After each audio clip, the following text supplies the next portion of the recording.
Oke, Assalamualaikum warahmatullahi wabarakatuh. Hari ini kita akan membahas sholat di masjid pada era Corona, pandemi COVID-19. Sebenarnya banyak pertanyaan orang, apakah kita tetap bisa sholat di masjid atau tidak? Jawabannya bisa aja gitu. Yang penting kita tetap bisa menjaga diri kita dan menjaga orang di sekitar kita. Itu intinya. Gimana cara menjaga diri kita? Yaitu yang pertama, kita selalu kemana-mana menggunakan masker. Walaupun sholat, kita harus menggunakan masker.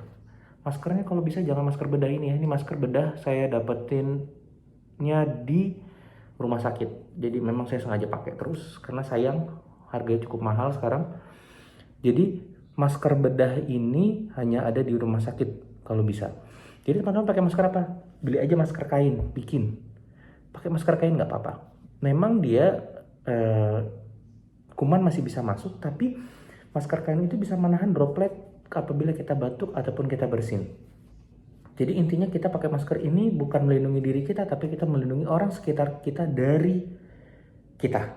Jadi kita melindungi mereka, mereka melindungi kita. Jadi kalaupun kita sholat di masjid, yang pertama harus dipakai adalah masker.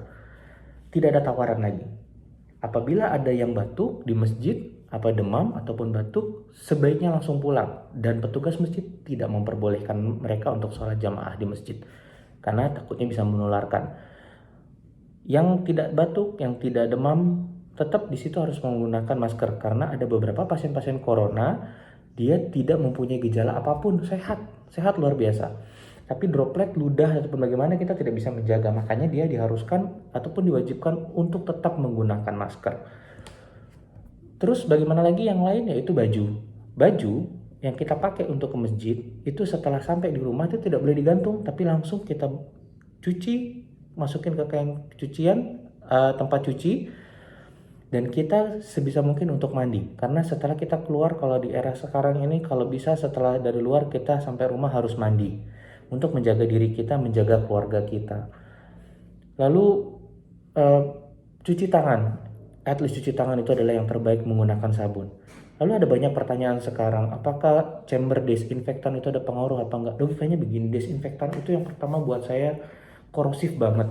Itu sebenarnya tidak boleh masuk ke bagian ke tubuh kita. Kalaupun memang kita itu harus ada perlindungan yang cukup. Biasanya orang yang di desinfektan pun biasa menggunakan baju hazmat. Kalau kita disemprot desinfektan hampir setiap saat, itu iritasinya luar biasa, perih luar biasa. Dan asalpun teman-teman tahu, desinfektan itu kalaupun membunuh yang ada di badan kita aja, tapi yang ada di tenggorokan apabila kita positif, nauzubillah, dia tidak akan mati gitu. Jadi percuma saja kalau kita di desinfektan tapi memang sumbernya tidak mati gitu. Orang sumbernya mati. Itu banyak yang salah kaprah orang dengan menggunakan chamber desinfektan. Jadi kalau kata saya bilang, chamber desinfektan itu ya antara bisa berguna bisa enggak. Intinya dia bukan yang primer. Intinya dia bukan primer. Dia sekunder ataupun mungkin tersier gitu. Nah, terus selanjutnya bagaimana? Selanjutnya buat takmir masjid nih. Takmir masjid kalau boleh jangan pakai karpet. Karpet digulung aja. Kita semua sejadah bawa sendiri. Nggak boleh kita bawa sejadah. Tidak pakai sejadah. Kita bawa sejadah sendiri. Karpet masjid digulung. Oke? Karpet masjid digulung. Nah, setelah selesai sholat, desinfektan. Dibersihkan lagi. Didesinfektan. Pakai apa? Nggak usah repot-repot. Pakai karbol aja. Pakai karbol. Nggak usah disiram pakai apa-apa. Pakai karbol aja. Insya Allah pun matinya itu virus corona, kalaupun memang dia ada menempel di lantai. Makanya gampang, kalau pakai karpet susah dibersihin, ya kan? Jadi jangan pakai karpet, semua semua tanpa karpet, tanpa sejadahnya harus bawa sendiri. Nah, tapi daripada itu,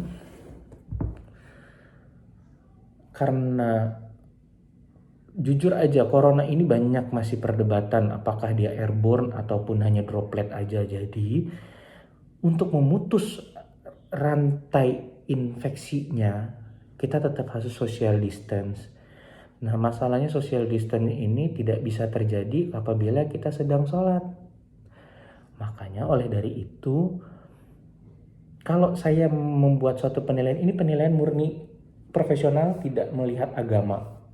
Itu tidak hanya berlaku di masjid ya. Sebenarnya cerita saya pun bisa aja berlaku di gereja. Cuman maaf karena saya tidak tahu gerejanya seperti apa ataupun di pura atau wihara prosesnya seperti apa, saya tidak mengomentari itu, saya tidak berhak mengomentari itu. Mungkin teman-teman yang beragama itu mungkin lebih berhak mengomentari itu. Saya hanya mengomentari yang ada di masjid aja ya. Dan saya tidak mengomentari dari sisi agama, saya tidak punya ilmunya, tapi saya hanya ngomong secara profesional sebagai seorang dokter. Daripada semua itu, memang sebaiknya kita sholat di rumah masing-masing dulu. Please, kita social distance, tapi apabila memang kangen atau bagaimana, tetap jaga. Kalaupun memang kangen pengen ke masjid, saya juga kangen banget. Saya pengen suatu saat saya pengen nyolong-nyolong ke masjid. Gimana lah namanya kita kangen ya. Ya tetap jaga. Please, semua jaga. Oke? Okay? Keep safe, keep healthy, fight corona. Corona pasti berlalu, badai ini pasti berlalu. Tetap sehat teman-teman, jaga diri kita, jaga keluarga kita. Pakai masker gunanya untuk apa? Saya menjaga kamu, kamu menjaga saya. Oke? Sampai ketemu lagi. Billahi taufiq wal hidayah. Assalamualaikum warahmatullahi wabarakatuh.